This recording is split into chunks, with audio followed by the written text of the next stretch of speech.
This has been an incredible tournament.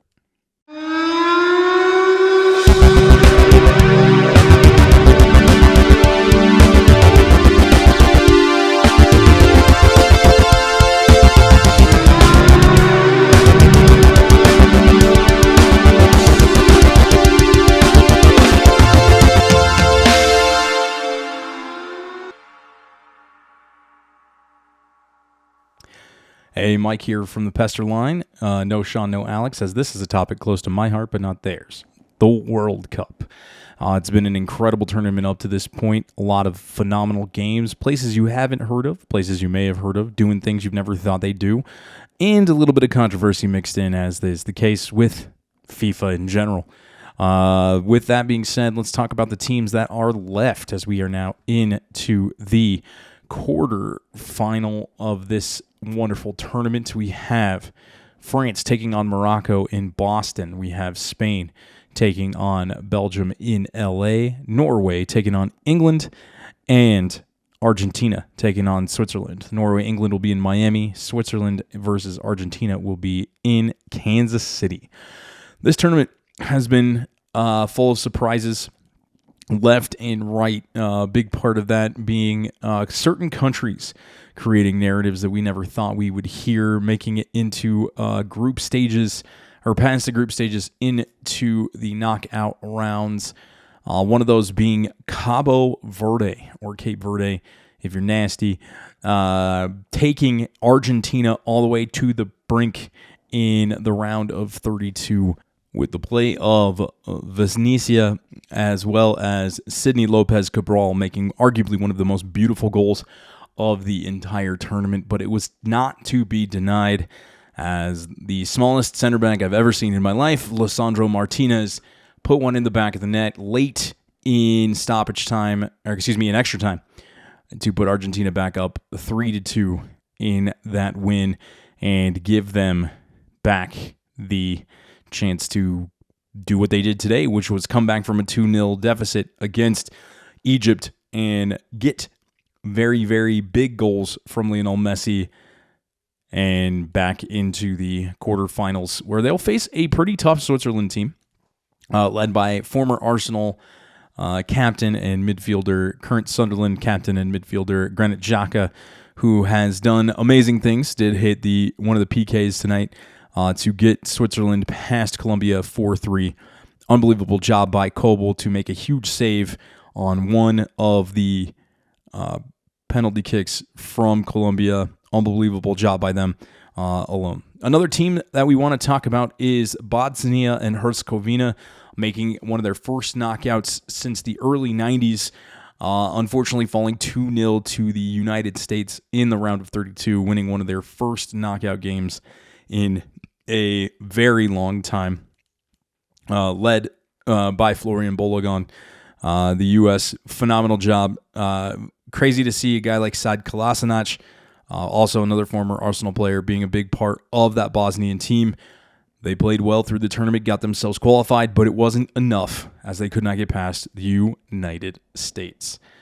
The biggest story of this tournament, though, is some of the new faces of this tournament, one of them being the massive Norwegian, whom I am very passionately against as an Arsenal fan. I know I've said their name a lot in this, but they are on the front of mind as the champions of England. But Erling Haaland has really made a name for himself on the international stage. 7 goals in this tournament, tying him with Lionel Messi and Kylian Mbappe for the Golden Boot, as they are both fighting unbelievably for points within that range. It's been a fun tournament to watch in that regard because they continue to play well. Currently, right now, leading the Golden Boot race is Kylian Mbappe, solely based on the fact that he also has 2 assists to add to his list of 7 goals in 4 games. Nope, 5 games for him. I apologize. Haaland and Messi both did not play in the final group stage games for their respective clubs. But 7 goals in 5 games is a big deal. Erling Haaland, 7 goals in 4 games is a big deal, including a brace against a very strong Brazilian side. Absolutely incredible goal on the second one. It was this pure striker's goal. Split the legs of Marquinhos. Alisson Becker had no chance Beautiful goal. And it's just been one of those tournaments where some of the unexpected things keep happening. And unfortunately for the host countries of Canada, Mexico, and the United States, their journeys all ended in the round of 16. An unbelievable job by all three countries to get to that point. Canada, unfortunately, faced a very, very strong Moroccan side, put up 3 goals in that game.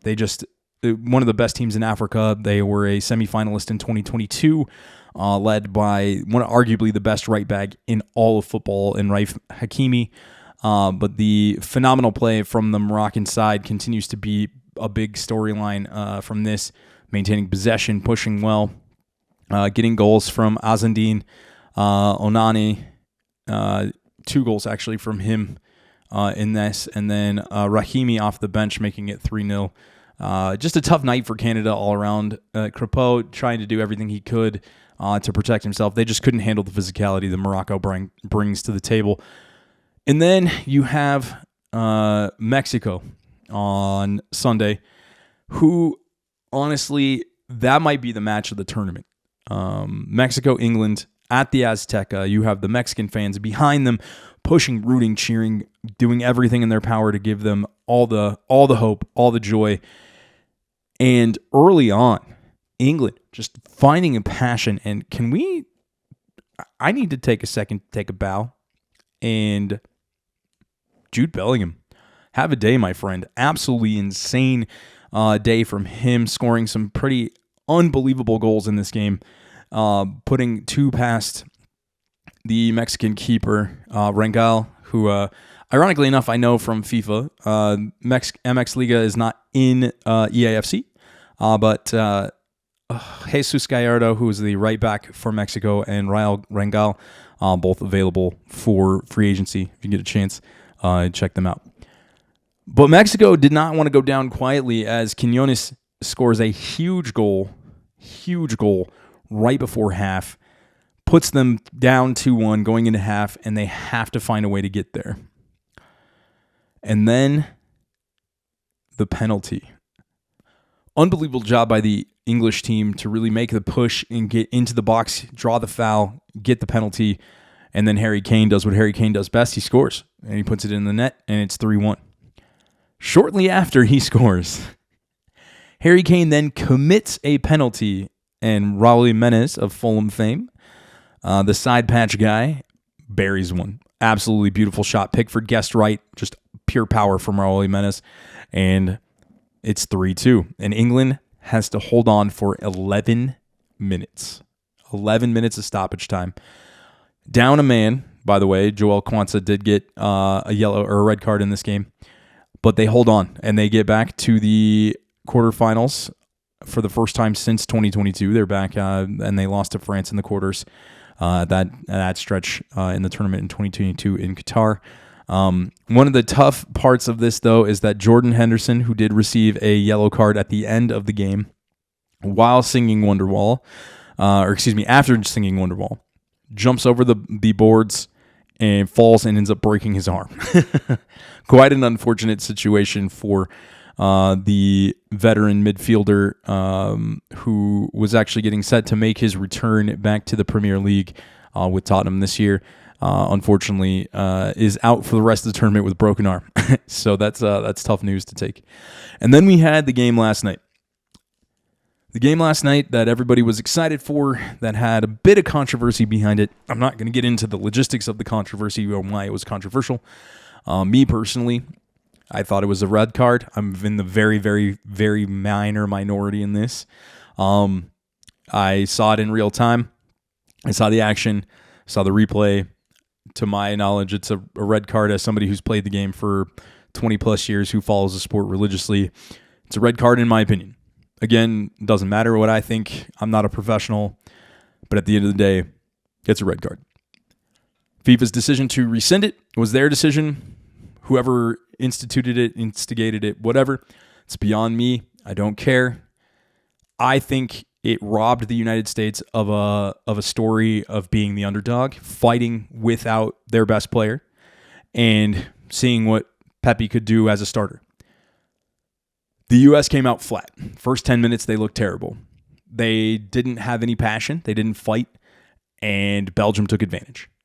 And you could tell that they wanted to prove a point. This is also not to disparage what the U.S. team did in this tournament. They played their asses off. They have set the precedent now for us as fans in the United States that they are going to try and contend. There's no question about it. They want to be competitive. They need to prove that they've earned the right to be competitive. If you're getting embarrassed by a team like Belgium. Belgium is a powerhouse in every sense of the word. They play very consistent. They are just past their golden age. Their key players are on the wrong side of 30 in Romelu Lukaku and Kevin De Bruyne. I mean, we got to see Alex Weitzel for the first time in this tournament, and he was a key contributor to the golden era between 1999 and 2012. But they beat you with their young kids. They beat you without having to bring out Jeremy Doku, Romelu Lukaku. Kevin De Bruyne got to rest. He gets to play fresh against Spain. He didn't have 90 minutes on his legs. The challenge now becomes how the U.S. handles this. Listening to a podcast after the whistle with Rebecca Lowe and Brandon Hunt. If you're a soccer fan, I highly recommend it. Rebecca puts it best. I hope we never hear about this Florian Balogun situation ever again. It is the most minute portion of this tournament now that the U.S. is out. The bigger factor is how their play up until that last game will impact the next generation of young soccer stars. And I think it'll be positive. Truthfully, I do. I think this tournament has done a lot of good. There has been countries like Cabo Verde, Bosnia. Even Congo had a great tournament up to playing England. There's a lot of controversy, as there always is in soccer, but that's just the way the sport is. It's unfortunately controversial because a lot of the rules are subjective, and a lot of the decisions are made by human beings who make mistakes. Even VAR makes mistakes, and I am wholly against the implementation of the tool as it is sometimes taken. It has been used both very, very well in this tournament, see Mexico and England, and it has been used very poorly in this tournament, see Germany and Paraguay. France should have played Germany in the round of 16, and it was evident by how Paraguay played. Now, as you can tell by the jersey I wear, I am a France Federation fan. I've been a France fan my whole life. I started watching soccer in the early 90s and got to watch guys like Thierry Henry, Patrice Evra, Patrick Vieira, Bakary Sagna, Tom Lehmann, and then into the next era of Hugo Lloris and Frank Ribéry, Sami Nasri, N'Golo Kante, Paul Pogba, who I wear on my jersey, Antoine Griezmann, Olivier Giroud, who just lost his all-time goal-scoring total to Kylian Mbappe this year. And this year you have Mbappe, Doué, Dembele, and a very insanely strong mid center-back group with Upamecano, who, by the way, it's Upamecano. It's Upamecano, not however the American broadcast team says it. Sorry, it's just, it's Upamecano. Simple as that. I think they fixed it after the first few games, but it's frustrating to hear it pronounced incorrectly. Anyway, Upamecano and Saliba have been phenomenal in this tournament. And not to take away from what Mannion's done in net, but it's been a great job. And even Luca Digne, who I don't like in the club level, has played his ass off in this tournament and has been phenomenal. But it should have been Germany, France. Paraguay played a very strong 47 to 50 minutes. And then they knew they were going to lose, and their mentality changed, and they became bullies, trying to goat France into making mistakes, which they did not do, leading to a somewhat questionable penalty because of the direction of the ball. I'll get into that in another time, not in this video. But needless to say, France gets their PK. Kylian Mbappe puts it away. France moves on. They play Morocco, which is, ironically enough, a phenomenal matchup and a rematch of the 2022 semifinal. And in my opinion, it's potentially going to be the best matchup of the quarterfinals. I think, truthfully, the game to watch, though, in this next round is going to be Norway, England. And I'll tell you why. Jordan Pickford and Oran Nieland have been absolutely spot on this whole tournament.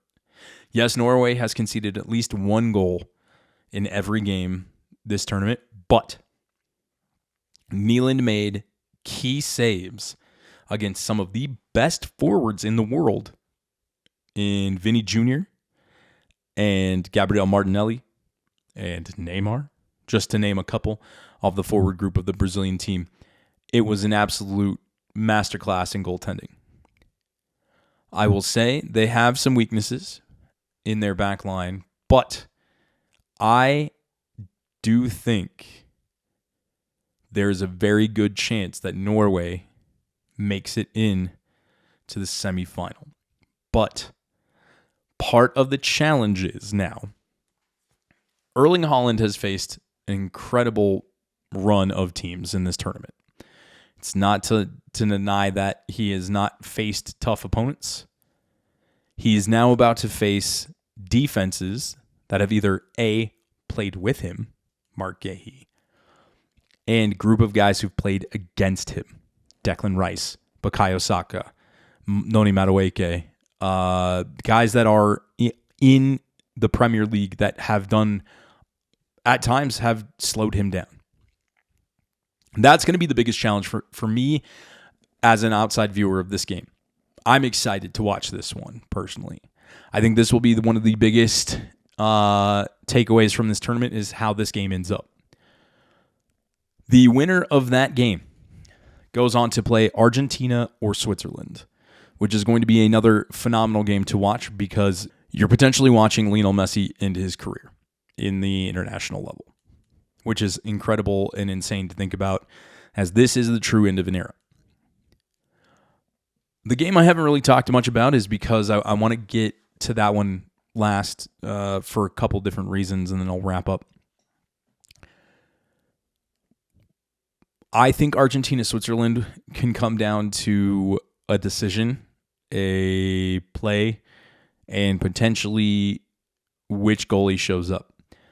Emi Martinez is having one of the worst tournaments he's ever had in net for Argentina. He was the Golden Glove winner in the tournament in 2022.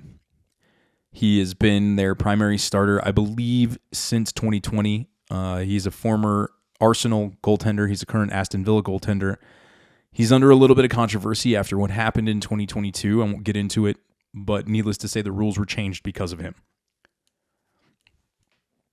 That being said, Kobel has played a phenomenal tournament. He made some incredible saves when he needed to in this Colombia game. He has been a backbone for this very good but also slightly inexperienced Switzerland team, minus Mbolo, Xhaka, and a few other key players. They're a fairly young team, and it's been fun to watch them continue to grow. I want to talk about Spain and Belgium, but I want to talk about it from the perspective of what happened in Spain-Portugal yesterday. Spain-Portugal was one of the most boring games I've ever seen with one of the most exciting endings. Game had not a whole lot in the middle. A lot of back and forth. These two teams know each other very well. They are obviously neighbors and rivals within UEFA. They challenge each other on a regular basis. But the biggest takeaway from this, Spain has depth, and Simeone, while I don't agree with him being the goalie as a Arsenal fan and loving David Raya, he's guy's got clean sheets all the way through. He's got 5. Spain has yet to concede a goal.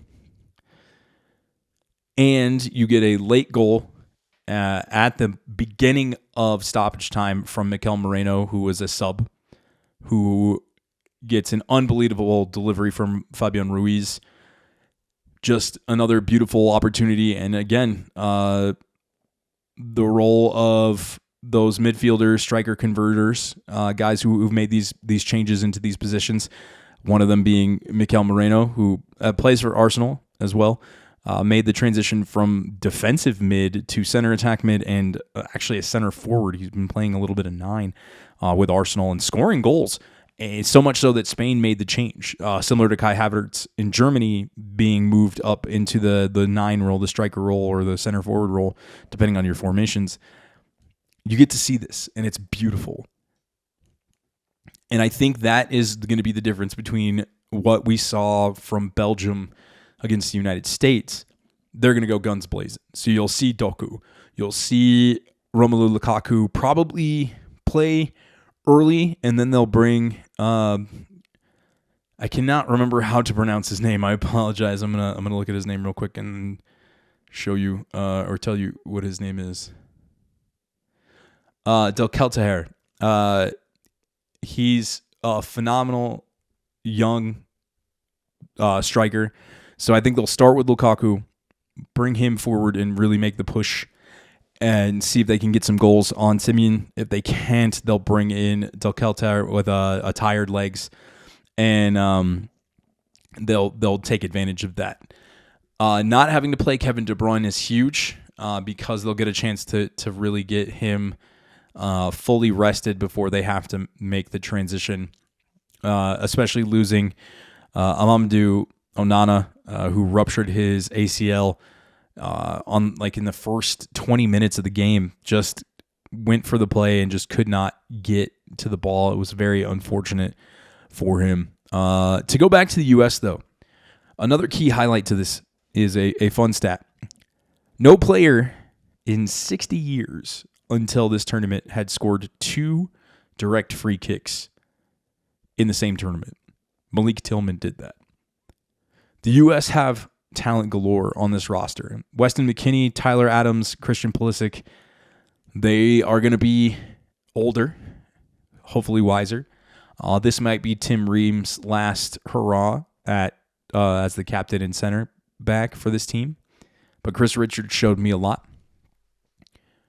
Alex Freeman showed me a lot. Anthony Robinson showed me a lot. One of the things they'll need to address for the next tournament, as much as I am a Matt Turner stan, is who plays goal, because that's going to be a big piece of the future. You have Florian Balogun, who's going to play a lot of minutes. He's a dangerous goal scorer. It's great to see, but who else? Who else is going to score goals? We can't rely on Malik Tillman to put balls away every time he's on a free kick. I mean, we can. It'd be really cool, but no. I think the key for the U.S. is to stick to the positive narratives that came from this tournament, work hard, and continue to grow the game. Maybe we have some young talents that are just on the wings, hoping to make their way back in to the U.S. team. I was kind of disappointed to see Tim Weah not get any minutes. If he did, he got very little, and I'm hoping that he can maybe work his way back into the lineup in the near future. But let's do some predictions, shall we, for the final games of the... let's not do the final games. I'm not going to go all the way to the finals, guys. That's not fair to you. Let's do the quarterfinals. So first we have France versus Morocco. I am picking France, obviously. I'm a little biased. I just think France's forward game, while Morocco's defense has been really, really strong, I think France just has the right pieces. It's not going to be lopsided by any stretch of the imagination. Morocco is great on the counterattack. They have done a phenomenal job shutting teams down when they need to. But Mbappe, Dembele, and Doué, Barcola as well, they're hard to control for 90 minutes. So I have France taking down Morocco. Spain-Belgium is probably going to be a very tight game as well. Spain playing very strong defensively right now, not getting a ton of scoring, but doing a lot of preventing, which is fantastic for them. But I could see Spain coming out of this one just sheer will. That one's probably going to go to PKs, in my opinion. I have Spain probably winning 2-1 on PKs. Norway, England. This game could either be 0-0 with PKs or a blowout in either direction. There is no guessing what's going to happen in this one, but I see Bellingham getting his. I see Haaland getting his. I'm going to go 3-2 England with a late Harry Kane finisher to ice it away before extra time. And last but not least, we have Argentina, Switzerland. As much as I think Switzerland can handle this, I think Messi's destined. Not for any particular reason. I'm not calling collusion. I'm not saying anything crazy. But Messi's destined to go back to a final. And I think it's going to be tight again. I think Switzerland's good enough to get early up again, but I don't know if they're good to get up fast enough to put Argentina on their back foot. I'm going to call another 3-2 Argentina win. Messi probably picking up another goal, but it'll be interesting to see. The tournament goes through the 19th of July, where the final will be played at, as they call it, New York, New Jersey Stadium, MetLife Stadium for you NFL fans out there.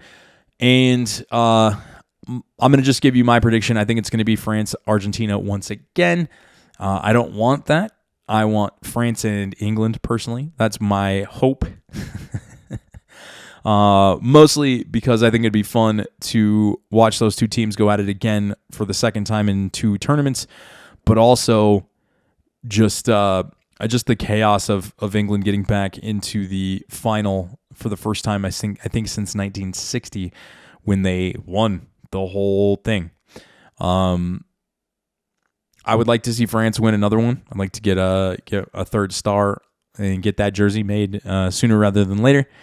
But yeah, that's been my quick, not so quick recap of the World Cup up to this point.